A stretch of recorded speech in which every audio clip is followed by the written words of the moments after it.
Toyota in Formula 1. The painful failure so far. You've definitely heard the stories connecting Toyota with a return to Formula 1 in the near future. Haas recently and earlier even McLaren have been connected in the gossip columns to the huge car manufacturer who has never been able to crack the Formula 1 puzzle. Why are Toyota not in Formula 1 though? Why? Competitors and compatriots, Honda have been kicking butt together with Red Bull, and VW are set to enter with Audi, while Renault and Mercedes have long-standing Formula 1 pedigree. So why are Toyota so obviously absent? Well, because of the complete mess they made of it last time they were involved. Getting into our DeLorean and travelling back to 2002, we joined Toyota as they make their Formula 1 debut as a team and engine supplier at the Australian Grand Prix. And they even did a pretty decent job. Mika Salo, who I definitely believe was a massively underrated driver, scored a point for them in their very first race. So, backed by the Toyota billions who had conquered everything they had taken on in the past, the 2002 team had successfully made their debut, scored their first point in their first race. So what could possibly go wrong? Everything. They would end up leaving the sport after 8 fruitless seasons in 2009, 140 race starts. Decent drivers like Mika Salo, Olivier Panis, Jarno Trulli and Ralf Schumacher drove for them, and in that 140 starts they managed only 13 podiums, 3 fastest laps, 3 pole positions and no wins. 4th in the constructors in 2005 being the best finish they could manage. And for Toyota, that was absolute failure.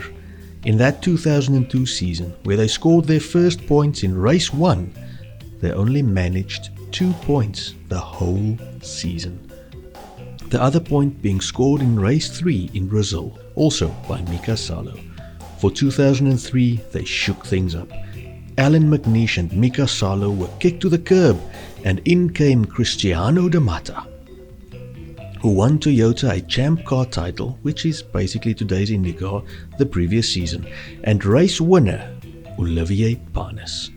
Things did improve, and in the British Grand Prix they did at one stage run first and second. Well, due to safety car intervention, but still, and they finished 7th and 11th. 16 points in the season meant they had scored 8 times more points than in 02, so that was something, I guess. 2004 was utter chaos. De Matta was sacked after the German GP, replaced by Ricardo Zonta, who was replaced after 4 races by Jarno Trulli. Panis retired before season's end, and Zonta replaced him for the last race. Designer Mike Gascoigne was brought in to develop the car, but they scored only 9 points all year. Strangely enough, the 2004 Toyota looked a lot like the 2003 Ferrari, which led to accusations of industrial espionage. Quoting an article on Wikipedia, the case was investigated by the District Attorney of Cologne, where Toyota F1 is based. Following the allegations, Toyota was reported to have refused to send the data back to Italy because they did not want Ferrari to take advantage of their own data, which had been mixed in with Ferrari's. End quote. For some reason, the FIA decided not to prosecute. For 2005, things looked up. Trulli stayed, and he was joined by the other Schumacher, Ralf, a man with decent racing pedigree, being a race winner himself. Trulli finished 2nd in Malaysia and Bahrain and 3rd in Spain, while Ralf finished 3rd in Hungary and China and managed the pole position in Toyota's home race in Japan. 05 was by far the team's most successful season, with 88 points and 4th in the Constructors' Championship. 2006 delivered a podium for the other shoe in Australia, but only 35 points. They sacked designer Gascoigne after the Aussie GP, but results did not justify his letting go.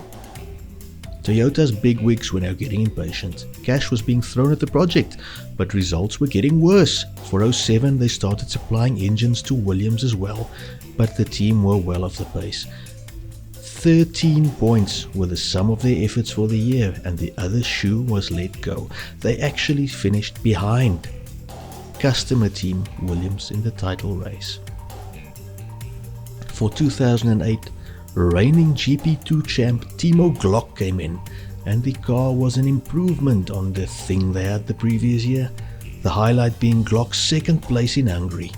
It was at the Brazilian GP this season where Glock famously surrendered 5th place to Lewis Hamilton on the final lap, and thus stole the World Drivers' Championship from poor Felipe Massa's grasp. Is that Glock going slowly? It is, it's Glock! Oh my goodness me! Hamilton's back in position again! Toyota finished on 56 points and a solid 5th in the Constructors' title race. 2009 started well. 3 podiums in 4 races had them buzzing, but they faded before improving again as the season wore on. They managed 59.5 points and 5th in the Constructors' title race. Problems were brewing, however, on the home front, as Toyota, now the company, not the racing team, posted their first ever financial losses in 2009, which partly led to the withdrawal from Formula One with immediate effect. Why in the end did the Toyota F1 experiment end in tears? An interesting interview with former chief race engineer Dieter Gass on pitdebrief.com says the following.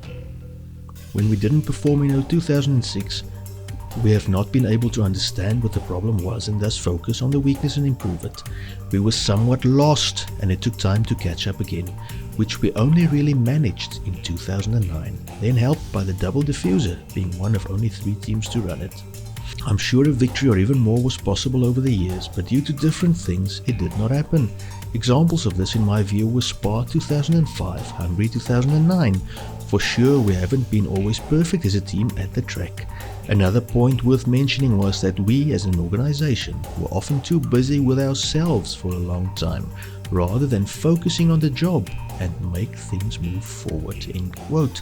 A rather long but interesting quote. Many theories to Toyota's failure exist.